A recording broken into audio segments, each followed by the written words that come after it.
Sticking with me, gotta begin with what's happening in Boston today. This bizarre twist in the trial of reputed South Boston mob boss James Whitey Bulger. So this potentially key witness named Stephen Rakes, who claimed Bulger shook him down, took his liquor store to use as a base of operations. This man has now been found dead on a roadside in Lincoln, Massachusetts. At this point, we don't know how Rakes died. There were no obvious signs of trauma on his body. This is according to the district attorney's office.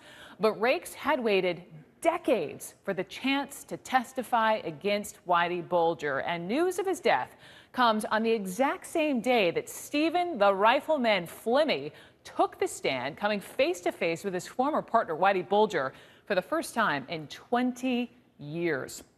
I want to bring in Boston Globe columnist Kevin Cullen, who has been in the courtroom, wrote a book, co-authored a book on Whitey Bulger, covering the trial, tweeting every colorful moment, and there have been many colorful moments, Mr. Cullen. And also, John Red Shea used to be a member of Whitey Bulger's Winter Hill gang. So, guys, welcome to both of you. And Kevin, first to you. You've been in and out of this courtroom, for every single bit of this. I want to get to this color because Flemmi mouthed as the jury was leaving. The phrase I can't mention on television, directly to Whitey Bulger. Tell me about that and just how the tone has been in the courtroom. Well, one thing, Stevie Flemmi speaks very fast, and he came right out of the box. We only got 10 minutes of Flemmi. It was sort of like just a taste of him for tomorrow. But what he did say, Brooke, that was very significant is that Whitey Bulger was an informant. And when Fred Wyshak asked, how do you know he was an informant? He basically said, well, I was an informant too, and we always met with John Conley, our handler, and John Conley was introduced to me by Whitey Bulger. But there were curse words being mouthed right between Flemmi and Bulger, and this wasn't the first time in the courtroom. I'll tell you, Brooke, these guys from Southie should have their mouths washed out with soap because they drop the F-bombs. I mean, it sounds more like a locker room than a courtroom in there. And I think my impression of what happened today is that Whitey was taken aside at a sidebar. It wasn't done in a public courtroom. And it was done probably after his outburst with Kevin Weeks a couple weeks ago, because that was the second time he threw the F-bomb around at a witness. And I think he was cautioned, one more of those and I'm going to hold you in contempt. Because today he was just mouthing the words and Stevie was mouthing it back. And given that this is 3 o'clock in the afternoon, Eastern Standard Time, I don't think I can say the words we're not going to go there, my friend. We're not going to go there. Red, let me go to you because back to Stephen Rakes, who was found dead on a roadside. Do you know him? Do you know his Southie family? Yeah, I know him and the family, sure. What do you know about his family? Obviously, it's a tragedy of what happened to this guy, and my condolences go out to his family. I mean, here's a guy that was allegedly, I wasn't there, shaken down for his liquor store, him and his family, with his children present. And that's basically it. They took his liquor store because they wanted to have it and have make the money off of it. When we say shake down, Red Shea, what do we mean by that? Oh, going in and saying, hey, you got an ultimatum. You either take this, or you know where you end up. Why liquor stores? What was the role of liquor stores and mob boss culture?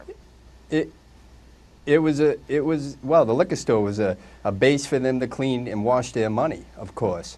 And so they could say, hey, this is where I work, legitimate job, and all that stuff, too, to go along with it. Kevin, you've been following this each and every day. And they used it. Let me go to Kevin really quickly. You've been following this each and every day. What has been, and as I mentioned, you wrote the book. In just a couple of words, what has it been like watching these people?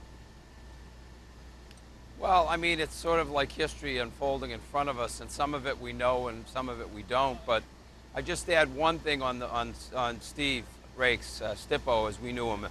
He was a good guy, and when I last talked to him on Tuesday, he just, I talked to him before he found out, but he found out on Tuesday he was not going to testify.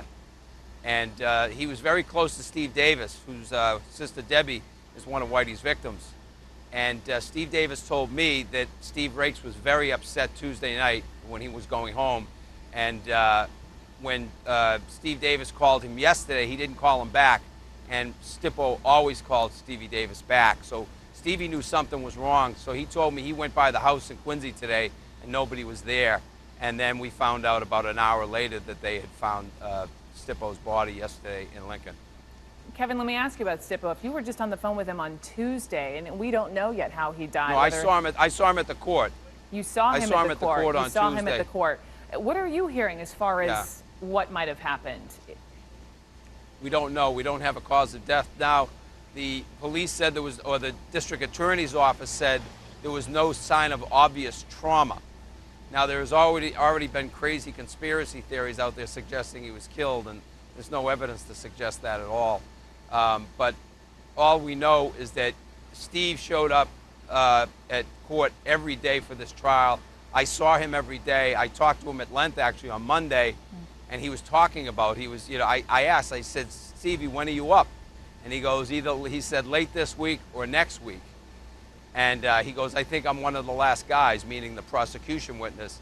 And then I found out today from talking to Steve Davis, that on Tuesday evening, Steve Rakes had found out he was not going to testify, and that upset him greatly, because as you said, Brooks, he's been waiting decades to tell his story.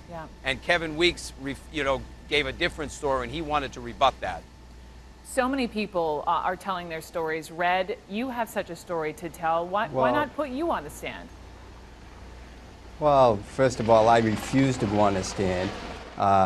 Second of all, I would be a hostile witness, so to speak, if they did put me on a stand towards their informants and, of course, towards Whitey.